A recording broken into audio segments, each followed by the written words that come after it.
Minha sogra gritou. Essa noiva sem dinheiro nem ajudou com o bolo. A voz dela, que na verdade era a voz da minha nora, Clara, ecoou pelo salão de festas como um trovão inesperado num céu limpo. Eu era a sogra, a mãe do noivo, Alexandre, e a noiva que não tinha ajudado com o bolo, segundo ela, era uma jovem parente distante que eu havia convidado. Mas todos sabiam que o ataque era para mim. O ar ficou pesado. Os sorrisos dos convidados congelaram e a música pareceu perder o ritmo. Eu senti o calor subir pelo meu pescoço, uma vergonha que queimava como brasa viva. Meu filho, Alexandre, parado ao lado dela, não disse uma única palavra. Ele apenas baixou os olhos e o silêncio dele foi a faca que cortou mais fundo. Naquele instante, no meio da festa que deveria celebrar o amor, eu entendi que havia perdido meu filho para uma mulher cuja crueldade era tão grande quanto sua ambição. A humilhação foi plantada em mim como uma semente amarga, e eu soube, com uma certeza fria, que um dia ela iria florescer. A humilhação que senti naquele dia, o silêncio do meu filho e a semente amarga plantada em mim. Se essa dor te tocou, inscreva-se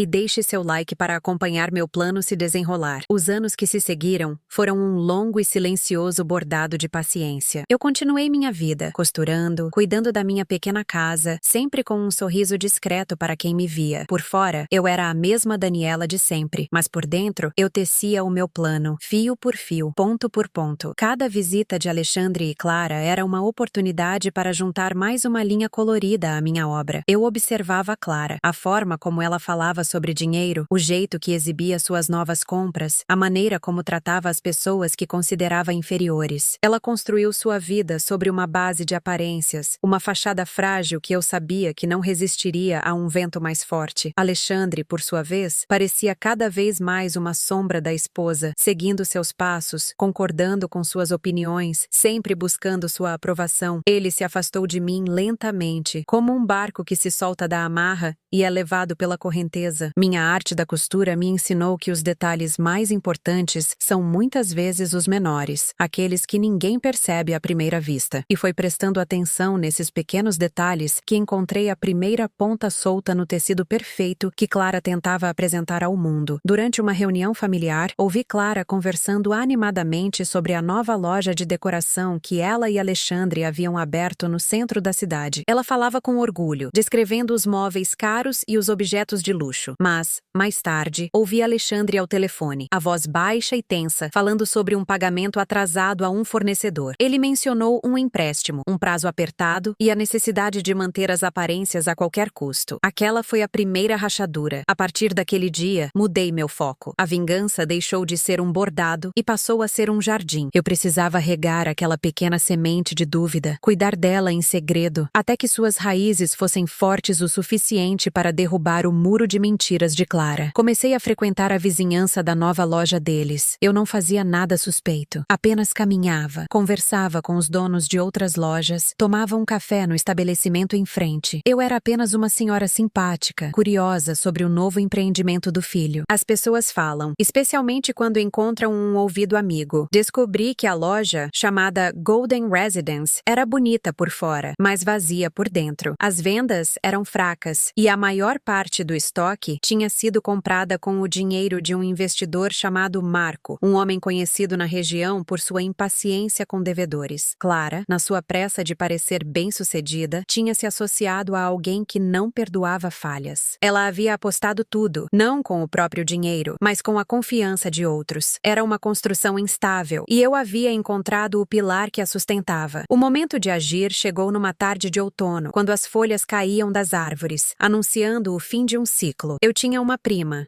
Helena, que adorava uma boa conversa e conhecia muita gente na cidade. Durante uma visita, comentei de passagem, com um ar preocupado de mãe, como estava feliz pelo sucesso da loja de Alexandre e Clara. Eles são tão corajosos, eu disse suspirando. Pegaram um empréstimo tão grande com aquele senhor, o Marco. Espero que tudo dê certo. Ele parece ser uma pessoa tão séria. Eu não disse mais nada. Não precisava. Eu sabia que Helena, com a melhor das intenções, espalharia a notícia. A preocupação de uma mãe soaria como um alerta para os ouvidos certos. A semente da desconfiança havia sido plantada no solo mais fértil da cidade, a fofoca. Eu apenas soltei o fio. O resto do tecido se desfaria sozinho. Semanas se passaram. As notícias começaram a chegar aos poucos, como gotas de chuva antes de uma tempestade. Primeiro, um fornecedor pequeno se recusou a entregar uma nova remessa sem receber o pagamento adiantado. Depois, soube que Marco, o investidor, fez uma visita inesperada à loja, com uma expressão nada amigável. Os rumores se espalharam como fogo em palha seca. A Golden Residence, que antes era vista como um símbolo de sucesso, passou a ser encarada com suspeita. Clientes pararam de entrar, com medo de comprar algo de uma empresa que poderia fechar a qualquer momento. A fachada de Clara começou a rachar visivelmente. Ela, que sempre fora tão controlada e arrogante, agora parecia nervosa e irritada. A pressão estava fazendo seu trabalho, corroendo a base de sua vida de mentiras. A tempestade finalmente desabou numa noite de terça-feira. A campainha da minha casa tocou tarde da noite. Era Alexandre. Sozinho. Seu rosto estava pálido e seus olhos fundos. Ele parecia anos mais velho. Ele me contou que Marco estava exigindo todo o dinheiro de volta, que o banco ameaçava tomar seus bens e que a loja estava à beira da falência. Ele me pediu ajuda, pediu um empréstimo, qualquer quantia que eu pudesse oferecer para lhes dar mais tempo. Eu o ouvi em silêncio, meu coração batendo calmo e firme no peito. O momento que eu esperei por anos havia chegado. Olhei para o meu filho, o homem que havia me abandonado com seu silêncio naquele dia terrível, e senti uma onda de tristeza, mas não de pena. Fui até minha cozinha e voltei com minha bolsa. Tirei de dentro dela uma pequena quantia em dinheiro, o suficiente para comprar comida por uma semana, talvez 2. Estendi as notas para ele. Isso é tudo o que posso oferecer agora, eu disse, com a voz suave e tranquila. Alexandre olhou para o dinheiro, depois para mim, com os olhos cheios de desespero. Mãe, isso não é o suficiente. Nós vamos perder tudo. Foi então que eu finalmente falei as palavras que guardei por tanto tempo. Eu sei que não é muito, meu filho, respondi, olhando diretamente em seus olhos. Mas veja pelo lado bom, pelo menos é mais do que eu ajudei com o bolo do seu casamento. O rosto de Alexandre perdeu toda a cor. Ele entendeu. Naquele instante, ele reviveu a cena do casamento, a humilhação pública, a minha dor e o seu silêncio. Ele não disse nada, apenas pegou o dinheiro, virou as costas e saiu, fechando a porta suavemente atrás de si. Eu sabia que era o fim. A loja deles faliu algumas semanas depois, e a humilhação de Clara foi completa e pública, exatamente como a minha tinha sido. Eles se mudaram para um lugar menor, longe dos olhos da sociedade que ela tanto se esforçou para impressionar. Eu fiquei sozinha na minha sala, com meu bastidor no colo. A vingança não me trouxe alegria, mas uma paz sombria e silenciosa. A última linha do meu bordado havia sido costurada. A obra estava finalmente completa. Depois que a porta se fechou, o silêncio na minha casa pareceu diferente. Não era mais o silêncio da espera, mas o silêncio do fim. Eu não sentia a alegria que imaginei que sentiria. Senti um vazio, como uma sala onde um móvel pesado foi arrastado, deixando uma marca no chão e uma estranha sensação de leveza e perda. A paz que me envolveu não era quente como o sol, mas fria como a sombra de uma árvore antiga. Era a paz de uma dívida paga, de um livro fechado. Eu sabia que, ao fechar aquela porta, Alexandre não estava apenas saindo da minha casa. Ele estava saindo de uma parte da minha vida que eu nunca mais conseguiria recuperar. A vingança, afinal, não era um prêmio. Era apenas o ponto final de uma longa e triste história. Um ponto que eu mesma costurei com minhas próprias mãos, sabendo que a última linha seria a que me separaria dele para sempre. Os dias seguintes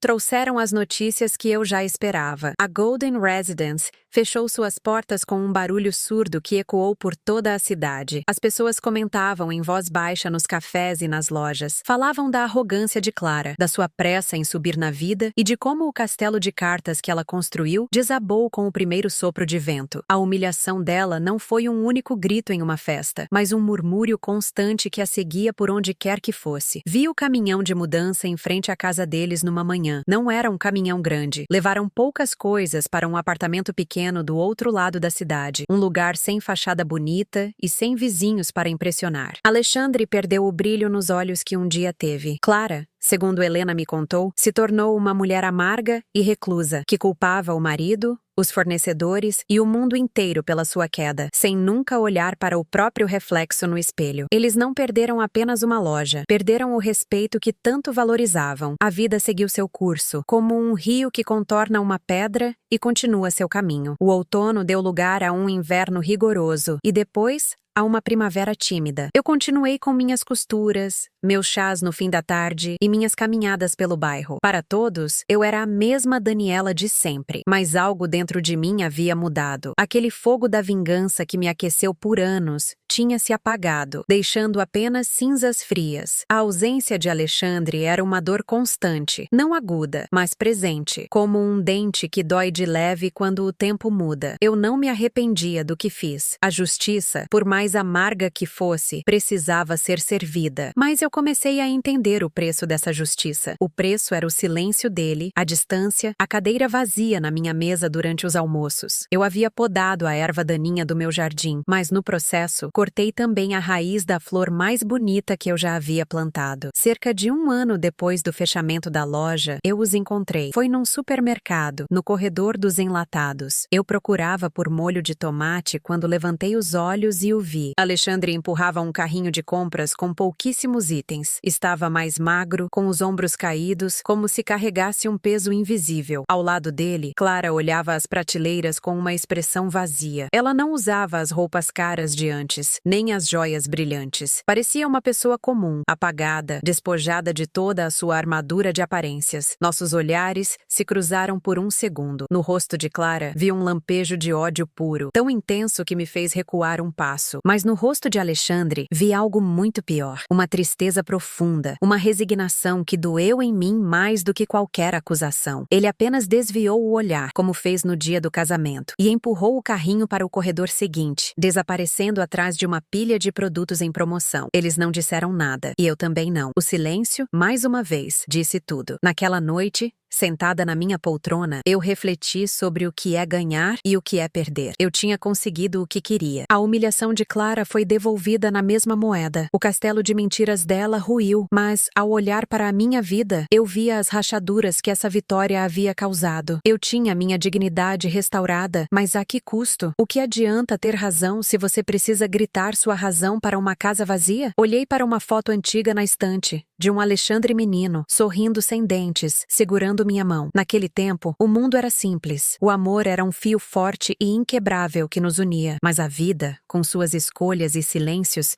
foi desfiando esse fio aos poucos. A vingança não o remendou, apenas cortou o que restava. Eu não sei o que o futuro reserva para Alexandre e Clara. Talvez eles se reerguam, talvez não. Talvez um dia meu filho me procure. Ou talvez aquele corredor de supermercado tenha sido nosso último encontro. O que eu sei é que a paz que eu sinto agora é a paz da aceitação.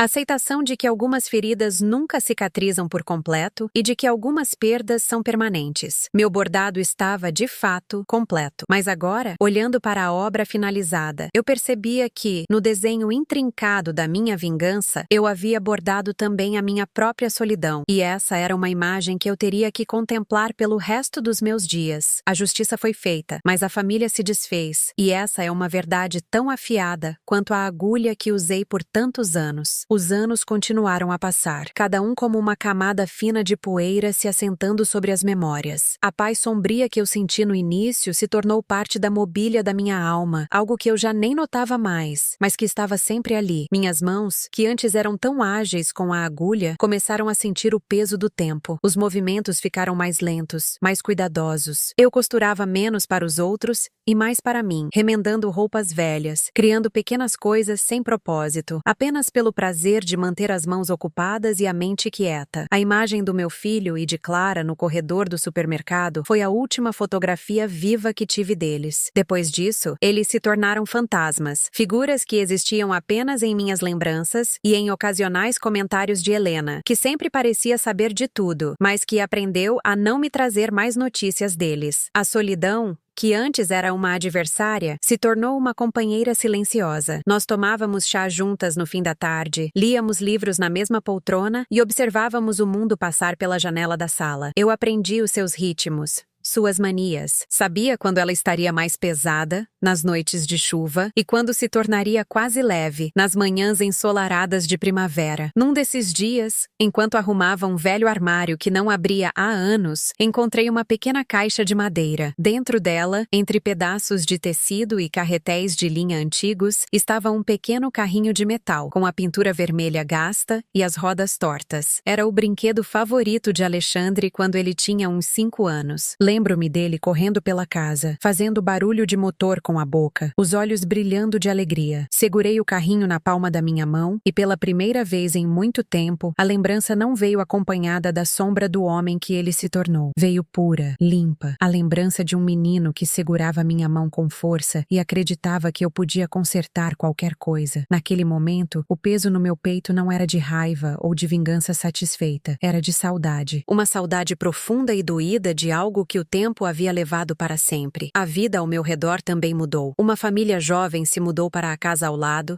que estava vazia há anos. A mãe, uma moça chamada Ana, tinha a idade que Clara tinha quando se casou com meu filho. Ela tinha um menino, Lucas, de uns 4 anos, cheio de energia. Da minha janela da cozinha, eu os via no quintal. Via a paciência de Ana ao ensinar o filho a chutar uma bola, o jeito como ela se abaixava para ouvir seus segredos sussurrados, o abraço apertado que ela lhe dava quando ele caía e ralava o joelho. Eu não sentia inveja, sentia uma melancolia suave, como uma canção antiga tocada num rádio distante. Eu via neles um amor simples, um fio inquebrável que eu um dia também segurei. Eu via o que eu havia perdido, não por causa da vingança, mas por causa de tudo que levou a ela: o orgulho, o silêncio, a dor. Assistir aquela jovem mãe com seu filho me fez perceber que, na minha guerra contra Clara, eu lutei para proteger minha honra, mas no processo, deixei de proteger o que era mais importante: o coração do meu menino. Algumas semanas depois de encontrar o carrinho, tomei uma decisão. Não foi um plano elaborado como o da minha vingança. Foi um impulso, um ponto final que eu precisava dar, não na história deles, mas na minha. Fui até a estante e peguei a mesma foto que olhei tantas vezes. Alexandre, com seu sorriso sem dentes, segurando minha mão num parque. Coloquei a foto e o pequeno carrinho vermelho dentro de uma caixa simples. Não escrevi um bilhete, nenhuma palavra de explicação, de desculpa ou de acusação. As palavras já haviam causado dor suficiente. O que restava entre nós era o silêncio e as memórias de um tempo em que as palavras não eram necessárias. Helena, em uma de suas visitas, havia me dito o endereço do novo trabalho de Alexandre. Ele era gerente em uma loja de materiais de construção. Um trabalho modesto, longe do luxo da Golden Residence. Fui até o correio numa manhã fria e enviei o pacote para o endereço do seu trabalho. Enquanto a funcionária pesava a pequena caixa, eu senti um alívio que não se parecia em nada com a paz fria que senti após a minha vingança. Este era um alívio diferente, mais leve. Era a sensação de soltar algo que eu carregava há muito tempo sem perceber. Eu não esperava uma resposta, não esperava uma ligação, nem uma visita. Eu não estava oferecendo um ramo de oliveira, nem pedindo perdão. Eu estava apenas devolvendo a ele um pedaço da sua infância. Um lembrete de que, antes de tudo, antes da ambição e da humilhação, existiu amor. Um amor simples e verdadeiro. Ao sair do correio, o sol apareceu por entre as nuvens, e eu senti seu calor no meu rosto. Eu não sabia se Alexandre entenderia o gesto, ou se Clara jogaria a caixa fora antes mesmo que ele a visse. E pela primeira vez, eu percebi que não importava. Aquele ato não era para eles. Era para mim. Era a última peça do meu bordado. Não o da vingança, mas o da minha própria vida. Uma peça pequena, quase invisível, que representava a aceitação. Eu tinha feito as pazes, não com ele, mas com o passado. E ao fazer isso, eu finalmente me senti livre para viver no presente, com minha companheira silenciosa, a solidão. Mas agora, sob uma luz um pouco mais quente, a obra, a minha verdadeira obra, estava completa. As estações do ano se revezaram com a pontualidade silenciosa da natureza. O verão chegou e se foi, levando consigo os dias longos e quentes, e o outono pintou as folhas das árvores com tons de despedida mais uma vez. Eu não tive notícias de Alexandre. O silêncio que se seguiu ao envio daquele pacote era exatamente o que eu esperava, mas ainda assim, havia uma parte de mim que escutava o telefone com uma atenção diferente. Eu não esperava um pedido de desculpas ou uma promessa de recomeço. Eu só esperava um sinal, um ponto final colocado por ele, e não apenas por mim. Minha vida continuou no seu ritmo tranquilo. Eu conversava Conversava com Ana por cima da cerca do quintal, via o pequeno Lucas crescer, correndo atrás de borboletas com uma alegria que me fazia sorrir. A presença deles era como uma música suave no fundo da minha rotina, uma lembrança de que a vida, apesar de todas as feridas, sempre encontra um jeito de florescer. Numa tarde chuvosa de novembro, o telefone tocou. O som pareceu mais alto do que o normal, cortando o barulho suave da chuva na janela. Meu coração deu um pequeno salto, uma reação que eu não controlava. Atendi com a voz calma que eu havia treinado por anos. Do outro lado da linha, um silêncio momentâneo, preenchido apenas pelo som de uma respiração contida. E então, a voz dele, mais baixa e mais cansada do que eu me lembrava. Mãe? Era Alexandre. Eu não respondia a essa palavra vinda dele há tanto tempo que por um segundo ela soou estranha. Sou eu, respondi, simplesmente. Houve outra pausa, e eu pude imaginá-lo do outro lado, procurando as palavras certas em um lugar onde talvez não existissem mais. Eu recebi a caixa, ele disse finalmente. Obrigado. A palavra flutuou entre nós, carregada de tudo o que não estava sendo dito. Eu me lembro daquele carrinho, ele continuou, a voz um pouco mais firme, como se a lembrança lhe desse um chão para pisar. Lembro que você passou uma tarde inteira consertando a rodinha que quebrou. Eu me lembrava. Lembro da sua frustração de menino, das suas lágrimas teimosas e do seu abraço apertado quando eu lhe devolvi o brinquedo, inteiro de novo. Sim, eu disse, a minha própria voz um pouco embargada. Eu me lembro. Ele ficou em silêncio de novo. Eu sabia que havia mais alguma coisa. Clara viu a caixa, ele disse, e o tom mudou, ficou mais pesado. Ela não entendeu. Ela jogou a foto fora. Eu fechei os olhos. Era a resposta que eu já conhecia. A crueldade dela não precisava de grandes palcos. Ela vivia nos pequenos gestos, nas pequenas destruições. Ela não podia destruir a memória, então destruiu o papel que a representava. E o carrinho? Perguntei, a voz baixa. Eu guardei, ele respondeu rapidamente. Eu guardei antes que ela visse. Naquele instante, eu entendi tudo. Ele havia salvado um pequeno pedaço de nós, um fragmento do passado que ele se recusou a entregar. Era a sua forma de dizer que, em algum lugar dentro do homem que ele se tornou, o menino que segurava minha mão